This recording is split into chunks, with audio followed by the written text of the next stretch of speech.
तेबियन radio and television त्रिशूल का पैगाम आप लोगों के नाम पर ब्रॉडकास्ट करल जा है। और आज होइए बा donderdag, जी हाँ, donderdag 27 juni 2024 के लिए रेडियो और टेलीविज़न त्रिशूल के माध्यम से अब वक्त होइए बा दैनिक समाचार यानी कि सरनामी में न्यूज़ पुकार करे के। तो सबसे पहले हमार सूरीनाम के जनता जितना बा और सभी प्यारे चाहने वाले सूरीनाम में ऑनलाइन भी आप सुनते हो, फेसबुक पर, यूट्यूब पर बड़ा फीवर्स, बड़ी मोहब्बत मिलता है। और रेडियो संगम den Haag में बा, सनराइज FM रोटरडम कोर्ट बायोनेटस्ट्राट मुकेश छेदी जी के रेडियो पर। तेबियन के ऐप अगर आपने डाउनलोड कर ले बाटे या तो फिर टेलीविज़न का नाव 20.6 पर यह प्रोग्राम चलता है। तो आप सब कोई के अस्सलामो अलैकुम, नमस्ते, राम राम, खुदनाफंत, जो भी आप स्वीकार करें, एक्सेप्टेर करें, आप तलक मैं भेज रहा हूँ। आज एक बार फिर दैनिक समाचार होई और जनता आगे बढ़े से पहले हम आप लोगन से बता दें कि अगर फरियारी बाटे आप, कोनो खुशी की बात है, बधाई, मुबारकबाद सब आपको दिया जा रहा है। अगर आप बीमार बाटो, अपने घर पर चिकन हाउस में बाटो, चिकन हाउस में भी बहुत प्यार लोग देते हैं, तार पे बेचारन सुनल कर रहेगा। तो आपके लिए दुआ और प्रार्थना है कि आप तंदुरुस्त हो जाएं। हमारे देश के जनता लोगन सूरीनाम में अगर आप मेहमान हैं तो आपको इस्तकबाल किया जा रहा है। फकांसी से बाटो आपको वेलकम कहते हैं। और अगर आप सूरीनाम से बाहर जाने का इरादा किए हैं तो आपके सफ़र में आपको आसानी नसीब हो। हम आगे बढ़ब और दैनिक समाचार में जनता पहले मौसम का प्रोग्राम होई। वेर बरेख्त आज 27 जून के लिए बोले हैं सबन कि सवेरे खदेल तलक बवलत रहत और आज भी बारिश का प्रोग्राम लिखा है। जनता, हम ये बात आप लोगों को बता देली, आज तो वैसे बारिश का प्रोग्राम ना दिखान है, हो सकता है शायद रात्रि के समय में, लेकिन ये सूरीनाम में ये था वेर बरेख्त। अब आगे बढ़ते हुए आप लोगों को बता दें, त्वेई फरदाख्तन दी वेंकलीरस्तर विल्द बरोफन इन खरेकंत। सूरीनाम के जनता, हम आप लोगन से बताइला, आजकल काम ना बोलो करे के ना लूटो त्वेयन त्वेंतख और एरदेई सईफनंदर तखियार। ई दोनों जांगर चोर सिपाही के गिरफ्त में हैगा। ई लोगों ने कोशिश करी सको दुकानदार के लूटने के लिए। ओपमबार मिनिस्टेरी ने हुक्म दिया कि इन कमीनों को हवालात में घुरेस दिया जाए। ये दोनों एगो ब्रोमफिट्स पे मंगर के इंदिरा गांधी वैख के एगो सुपरमार्केट में गईन। दो इधर उतर के भीतर गईल, कुकू किनिस हराम खोर और 20 एसरदेई पैसा भरे हैगा। दुकानदार जब फुटकर के वापस देने के लिए बेसख रहा, तभी ओकर केती खींचने लगा। औरत अपने आप को बचा लिया, ढकेली सोके केती छोड़कर ये भाग गया। ब्रोमफिट्स पे बैठा और तेज रफ्तार से ये दोनों कमीने भगिन हैगा। सिपाही तार भइल और फ्लोरा में ये पकड़े गए। दोनों गिरफ्तार होने पर बोलिन है एन भीतर बाटे। सूरीनाम के जनता बड़ा मुइलक है और मनई लोगन एकाध गो है, गो खरूफ हैगा जोन खली कलाख करे है, लेकिन काम ना बोलो नहीं। जांगर में जैसे घून लग गए हैं इन कमीनों के। हमारे भाइयों, बहुत दुख की बात है, हम क्या बताएं आप लोगों से। Wij are de vrouw in woning overvallen en beroofd। हमारे प्यारे जनता, बड़ी दुख होता है। SS 81 jaar कहेगा और सेउमानस्ट्रात फ्रेडरिक्सहोफweg के एक गली है, क्रिमिनलनी बुजुर्ग के ऊपर हमला करीनेगा। सबन 81 jaar के औरत को बांध दे इन्हें, घर इधर का उधर कर दे इन्हेगा। ओफरहोफ का हाउत मस्कर पहने, सोना के न बेरवा अंगूठी टेलीफिसी तुस्तेल शोतर निकार के घुसिन है और लेकर के फरार हो गए। एन हमार सरकार के लोग क्या कहते हैं जानते हैं ना? क्रिमिनलिटेट vertoont dalende trend। तो ये सब नजर आई गए है। हम सोचिला ये लोग के मांगे झरवावे ले जाए के, कारण कि सब उल्टा बोल रहे हैं ना। तो बड़ी मुइलक है ये सब चीज हमार जनता और मिनिस्टर केनेथ अमोक्सी के शर्म चाहिए। जी हाँ, आज हमार देश के आजा दानी नाना दादा दादी ना बेचारन डर में जी रहे हैं। आज हमारे देश के आजा आजी ना चाचा चच्ची लोगन जितना बाटे बुजुर्ग देखो लेफ्ते बेचारी के एन तख्त खियार और ओके सब लूटी सेगा। जोन कुछ बचल रहा ये जांगर चोर वो भी लेकर के चल गए। इसीलिए मैं कहता हूं कि युस्टिसियन पोलिसी वालों को शर्म चाहिएगा। आज हमार बुजुर्ग लोगन फैल रखना हैगा। इसीलिए कहता हूं कि अगर न सपरे है तो भाग वहां से न। हमारे देश के जनता हाथ पे हाथ धरे बो घर बैठल हैगा और ये नंदेर तखियार के बुजुर्ग आज बेचारी डर में जी रही है। हम आप लोग के लेके आगे बढ़ीला और सरकार हाथ पे हाथ धरे बैठल हैगा ना, लेकिन वक्त बताएगा आप लोगों को इसका अंजाम। हमारे देश के जनता लोगन मिनिस्टर नूर मोहम्मद के बारे में यहां पर बयान है और नूर मोहम्मद साहब फरमाता है कि सब गोत्रो उ अफाल ना करवाई पाई सेगा अमदत पैसा ना है ना। तो बहुत इलाके परमारी बोऊ और वानिका में अबे पानी भरल है।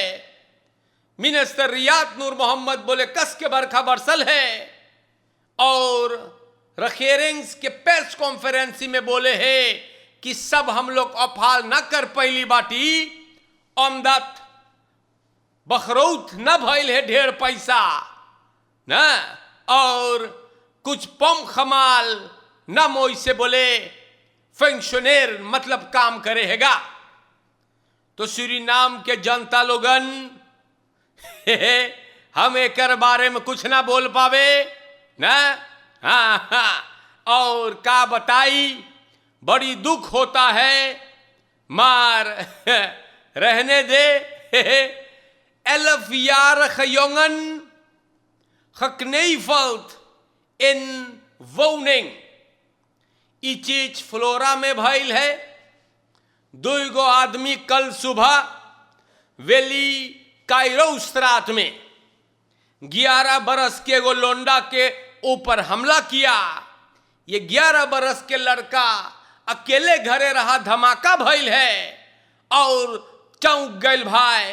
देखे दरवाजे के तरफ गइल 2 आदमी मास्कर पहने नजर आई है। ये लड़कुआ सबन मारिस है, बांध देइस है, मोबिल टेलीफोन है और दूसर सामान लेकर के भगल। टोयोटा फिट्स ई सबन भागल है।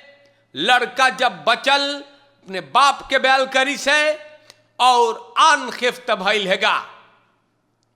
और हमार सरकार हाथ पे हाथ धरे बैठल बा, क्रिमिनलिटी को इंदाम करने में कामयाब नहीं है। हम लोग और आगे बढ़ावे। जनता यहां पर देखो, आज के न्यूज में खली बरोफेंग प्यारे भाइयों है। यहां पर देखो ondernemer op klaarlichte dag beroofd en mishandeld in woning te uitvlucht। 53 jaar के एगो ondernemer, एगो कारोबार करने वाला आदमी कल सवेरे इनकर मकान में इनको लूटा गया। 4 आदमी मास्कर पहने के मिसांदल करिस, वापन पिस्तौल ले रहा। बरोफिंग से पहले ये आदमी अपन घर के बहरे बैठल रहा। थोड़ा देर बाद सलाब कामर में जा है तो देखे 4 आदमी खड़ा है। इनकर ऊपर हमला हुआ, कॉलफ से मुड़ी में मारी से सबन। और यह खबेर क्लाउस $4000 $2000 असर दे और कागज लेकर के चल गए। कैसे ये लोग घर में घुसिन है ना पता है। सिपाही फ्लुख्त के अंदर सुख चालू किया है जनता। बहुत मोइलक यहाँ एकदम आफत कर ले बाटे ई लोगन। और हमारे देश के जनता लोगन ना बहुत ज्यादा जैसे ही सबन फिर से उधियाई गे बा ना। खाली प्रॉब्लम हम बताइल। देखो मेरे देश के जनता लोगन यहां पर फिर gewapende overval op winkel, welke dag zeeweg, slachtoffers mishandeld। प्यारे भाइयों, एक भाव आज के न्यूज में सब यही खबर मुझे मिलता है। 4 क्रिमिनलन कल रात को gewapende roofoverval किए ना, welke dag zeeweg में। स्लachtoffers सो रहे थे, ये सब घर में घुसिन है, मिसहंदल किए, पैसा ले ले इस दुकान में से, सामान लिए और बेलकार्ट। 7 बजे सूरीनाम के सिपाही को तार किया गया, निवख्रंत, जी हां। और 2 स्लachtoffers के सर फट गए, सिकनहाउस गए और पुलिस फरदाख्तन के तलाश में हैगा। तो हमारे सूरीनाम के जनता, आप देख लो, सुन लो, कितने लूट मार के केस हमने पढ़ा आपके लिए। बहुत मोइलक बा, आप लोगन ख्याल करे।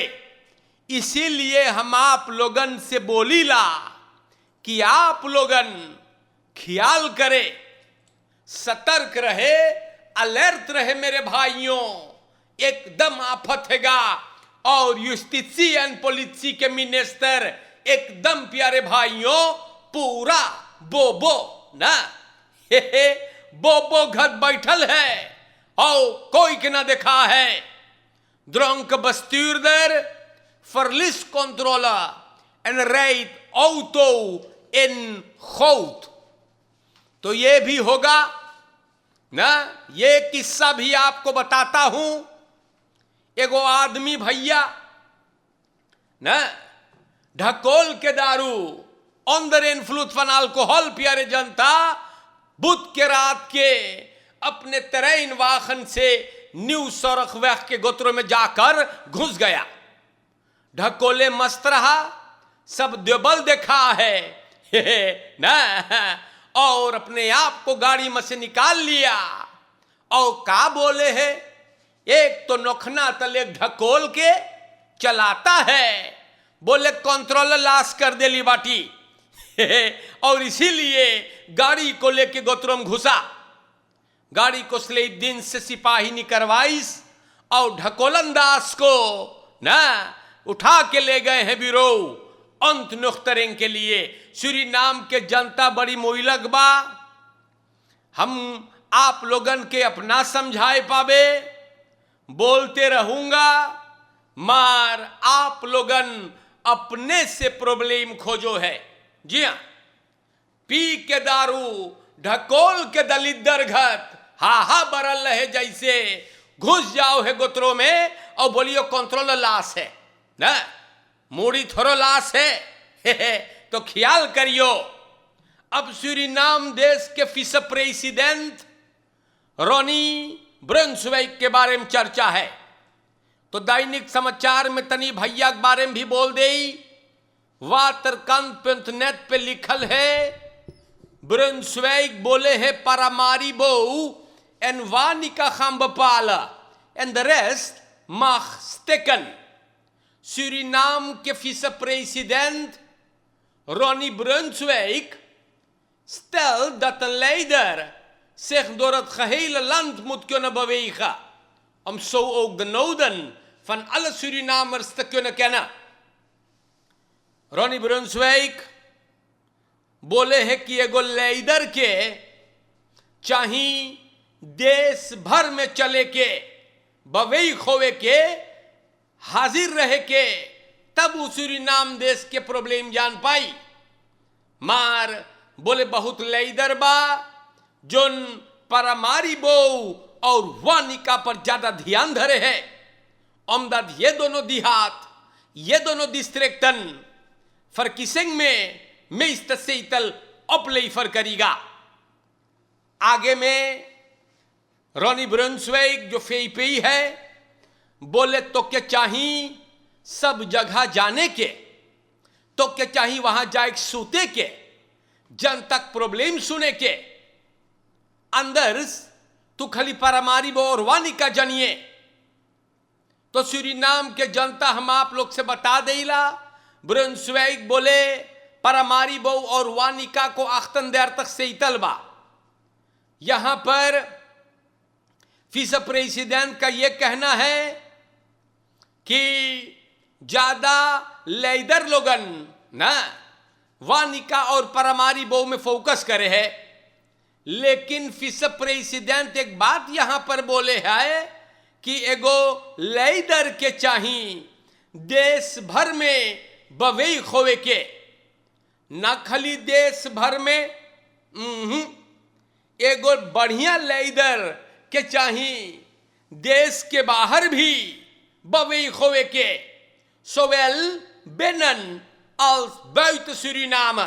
लेकिन बड़ी दुख की बात हैगा बड़ी तकलीफ की बात है कि फिस प्रेसिडेंट रोनी ब्रुन्सविक खाली अल्बिना तलेक जा है, संदरई से लौटी आवे है, बाहर मुल्क न जा पावे है, तनी सो के प्रॉब्लम जोन बा इंटरपोल खोजे है ना तो कैसे जाई, बड़ी मोहिलक हो जाई, उठा के धल लिए। तो सूरीनाम के जनता एगो लीडर के न खाली देश भर में, देश के बाहर भी फेई पेई के चाहिए तनी मोही से चीजवन बोले का है। जाने तो सूरीनाम के जनता आज के लिए हमने आप लोगन के नाम पे खबरें बयान किया। वातरकांत.नेट पे एक और चीज लिखल बा, फिस प्रेसिडेंट रोनी ब्रुन्सविक बोले als ik geen 100.000 stemmen krijg, stop ik met politiek। तो आबोप के लीडर ना बोले हम 100,000 स्टेम जब ना लाबे तो हम पॉलिटिक में से निकर जाबे। फिर बड़का बात बोलता है ना, बड़े बड़े पॉलिटिक से निकल है, ये निकलेगा ना। तो प्यारे भाइयों, ये आदमी सब पॉलिटिक पे, पॉलिटिक पोडियम पर कुछ भी बक देते हैं ना, और बात जब दूसरा रकम आवे है तब मुंह कहीं और चला जा है। ये पहली बार थोड़ो भाईल है ना लेकिन हम का बोली, ये लोगन एकदम पॉलिटिक में पगलाई गएगा ना तो सूरीनाम के जनता लोगन, आप लोगन मौज से रहियो। आप लोगों के नाम पे आज एक बार फिर हम अली बाटी और दैनिक समाचार को पुकार कर ली बाटी। आप लोगन के बतैली बाटी कि देश के हालात कौन ची बा। हाँ, का भइल है, का हो है ना, खाली लूट मार मचल बा और यूस्टिशियन पॉलिसी, पूरा पॉलिसी अपराध जैसे बोबो, जी हाँ, कुछ ना हो है, खाली रोड ब्लॉक जाने लगावे, लब लबहागत। उससे क्या होगा? मोई से रहियो, अपन परिवार का ख्याल रखियो, अलर्ट रहियो, लड़कन के ख्याल करियो न। और हम बताइला फरकेर में ढकोल के न चलियो गाड़ी, और अपन स्नेल है पर भी गौर करे, अच्छे से रहियो। और प्यारे भाइयों, आज के लिए हमने एक बार फिर दैनिक समाचार आप लोग के नाम पर पुकल्ली बाटी। मोई से रहे, खुश रहे, सतर्क रहे। और श्रीमान देव बजलाला ना, देव बजलाला सूरीनाम में मेहमान है, ये बेचारा के हम वेलकम कहिला, स्वागत करिला सूरीनाम में। अच्छे से रहियो। और शीला बरसाती जी, कमल हाउस के जितना बुजुर्ग लोग हैं, आप सब कोई चाहने वालन ना सूरीनाम में, होलांत में, यूट्यूब के जनता, अस्सलामु अलैकुम ना, नमस्ते, राम राम, खुद नाफंत, जिंदगी बाकी रहेगा तो फिर मुलाकात होगा। शुक्रिया। आज के लिए दैनिक समाचार खत्म होता है।